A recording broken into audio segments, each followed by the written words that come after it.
and welcome to today's almost daily devotion. We're in Psalm 118, and we're going to start with the first verse. It goes like this. Give thanks to the Lord because God is good. His faithful love lasts forever. Let Israel say, God's faithful love lasts forever. Let the house of Aaron say it, God's faithful love lasts forever. Let those who honor the Lord say it, God's faithful love lasts forever. In tight circumstances, I cried out to the Lord, and the Lord answered me with wide open spaces. The Lord is for me. I won't be afraid. What can anyone do to me? The Lord is for me as my helper. I look in victory on those who hate me. It's far better to take refuge in the Lord than to trust any human. It's far better to take refuge in the Lord than to trust any human leader. All the nations surrounded me, but I cut them down in the Lord's name. Yes, they surrounded me on every single side, but I cut them down in the Lord's name. They surrounded me like bees, but they were extinguished like burning thorns. I cut them down in the Lord's name. I was pushed so hard I nearly died, but the Lord helped me. The Lord was my strength and protection. He was my saving help.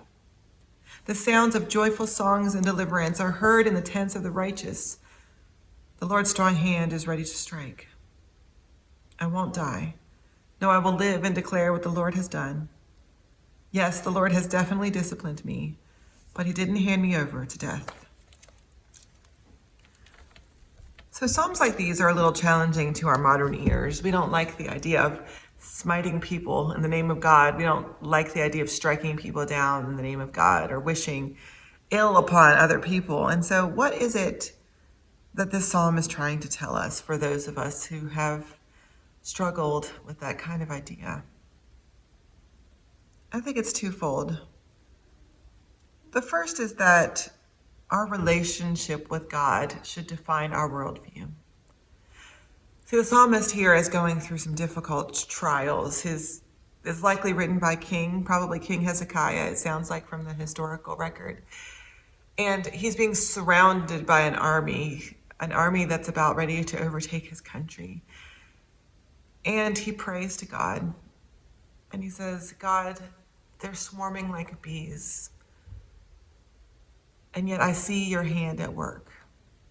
I see how you can be present in this situation. And so his value, his community value, is praise.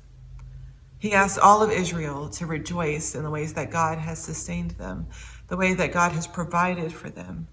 He asks all of Israel to see the story not as one of distraught or despair or hurt or anger, but of a reality where God continues to work and God continues to be active.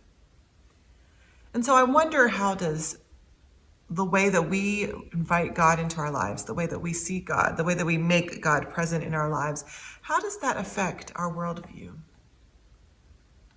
How do we see the world through a lens of praise, a lens of celebration, a lens of joy, instead of focusing on the things that may be out of our control, the things that may be negative, the things that may be hurtful?